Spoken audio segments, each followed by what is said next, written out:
Thomas Edward Lawrence, promisingly Arabian, but very much an Englishman, favored pinching a burning match between his fingers to put it out. When asked by his colleague William Potter to reveal how he so effectively extinguished the flame without hurting himself, Lawrence just smiled and said, "The trick, Potter, is not minding that it hurts." The fire that danced at the end of the match was a gift from Titan Prometheus, the gift that he stole from the gods who were terrified of what we might do with it when it fell into our uncivilized furry paws. When Prometheus was caught, he was brought to justice for his theft. The gods, I might say, they overreacted a little.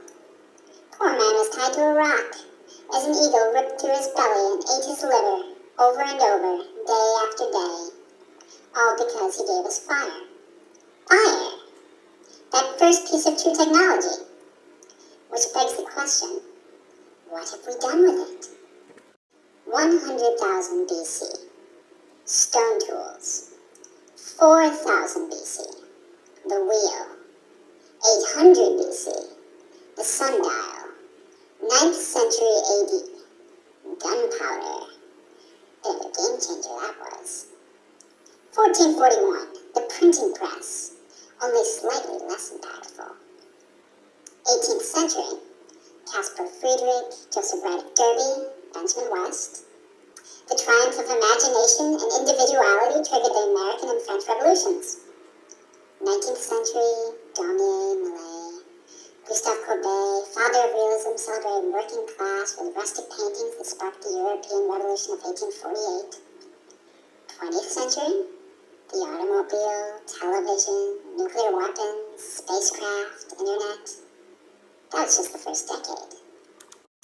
Which leads to an obvious conclusion. We wield an incredible power. The power to transform, to destroy, and create again. And regarding this power, creation is a humanitarian act.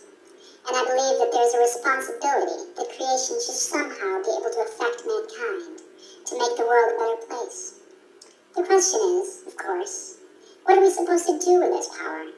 Or, more importantly, one should ask, what are we allowed to do with this power?